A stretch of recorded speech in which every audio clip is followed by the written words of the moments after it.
listeners, what do you like to do when you have a day off? Well, one of my favorite things to do is to go hiking. We have some beautiful trails in Colorado. Now, no matter how stressed or tired I might have been, being out in the mountains always makes me feel better. How about you? Well, Jake and Natasha are hiking right now, but they're not there just for fun. They are on a secret mission with Ranger Reed. Let's listen and see what took them out to the woods today in our mini adventure called Monkey Flower. Thanks for bringing us on this hike up to Ellie's Peak, Ranger Reed. We're going to help the Pathfinders earn their wildflower honor. And we need a little help identifying the wildflowers ourselves. I love looking for wildflowers. So you might say you two really made my daisy. Good one, Ranger Reed. How very punny. But seriously, thank you for your help. No need to thank me, Natasha. Leading nature walks is one of a park ranger's duties. Want to know a secret, you two? Of course. Sure. So, leading nature walks is one of the duties of a park ranger. Yeah, but that can't be the secret, can it? Because you just told us that. Right. The secret is that it doesn't feel like a duty at all. It's one of my favorite things to do. Well, that's great, Ranger Reed, but why do you have to keep that a secret? I feel guilty I get paid to lead nature walks. But that doesn't mean I want to stop getting paid. Well, your secret is safe with us, Ranger Reed. Yes, indeedy. Thanks. Now, see that little creek over there? Yeah, it looks like a good place to stop for a drink. And a snack. I've got some of my favorite trail mix in my backpack. And a good spot to stop and look for wildflowers. Well, lead the way. Aw, look at these little flowers. Their bright yellow petals look so cheery. What are they, buttercups? These little yellow beauties are seep spring monkey flowers. Really? Seep spring monkey flowers? I've never heard of them. They grow in stream banks and other wet locations, like the edges of ponds. Sometimes they even grow directly in water like water lilies, with their foliage floating on top. They're so pretty. Their deep yellow flowers with red spots on the inside are good at attracting bees. But how did they get such a silly name like monkey flower? If you get down and look real close, you'll see it's because they look like little monkey faces. They do? Jake, just look at them. They really do look just like little monkeys. But how can you take a flower with such a silly name so seriously? Natasha, we can't teach the Pathfinders about something called a seep spring monkey flower. Not so fast, Jake. There's a lot your Pathfinders could learn from that little flower with a funny-sounding name. There is. For one thing, it's resilient. Monkey flowers are found all across western North America and from sea-level marshes to high mountain meadows. It sounds like it's learned to survive anywhere. It has.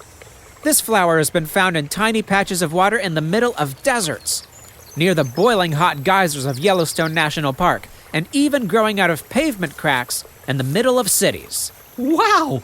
In spite of its funny name, it sounds like a pretty tough little flower. And it's useful, too. How could it be useful? It's so little. It is little, and it's useful to lots of God's little creatures. What kind of creatures? Creatures like hummingbirds, butterflies, and moths, and bees.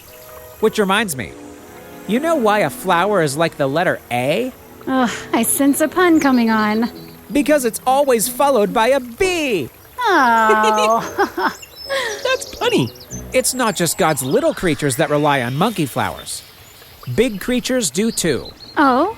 Native Americans crushed it into a paste and used it to treat skin sores. And they also boiled the stems and leaves and made a sort of steam bath for sore muscles. I had no idea you could make medicine out of it. And it's edible too. Older leaves get bitter, but the young leaves are delicious. Delicious? I'll take your word for it, I guess. This is great information, Ranger Reed. Now we can teach our Pathfinders some practical lessons about the monkey flower. There's a spiritual lesson you can teach them too. Really? What's that? Not too long ago, the monkey flower's Latin name was changed. It used to be Mimulus guttatus. What? Mimulus guttatus. It's the name of the family of plants it belonged to. Belonged to? Yes. Thanks to DNA studies, we know a lot more about the monkey flower than we used to. Botanists decided it belongs to a different family now, so its name was changed to Erythranthe guttata. I'm not even gonna try to pronounce that.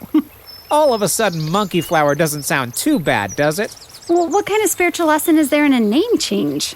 Well, can you think of any people in the Bible whose names were changed? Sure, God changed Abram and Sarah's names to Abraham and Sarah, and Jacob became Israel. Yeah, and Paul used to be Saul before his conversion. Right. When they let God completely change their lives, he also changed their names.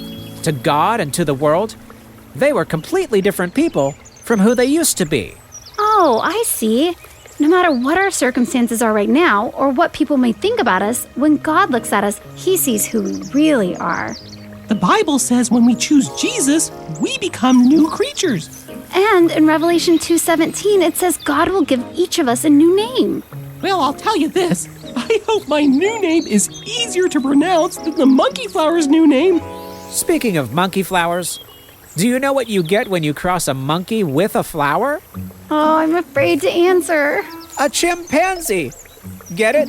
Chimp-pansy? Oh, come on. Oh, Ranger Reed. I think it's time for us to get back on the trail. And I think we need to start hiking at a quicker pace. Really? Why do we need to walk faster? Because maybe if you're out of breath, you won't be able to tell any more puns. That sounds like a challenge. Wait for me. Oh dear, what a punny day.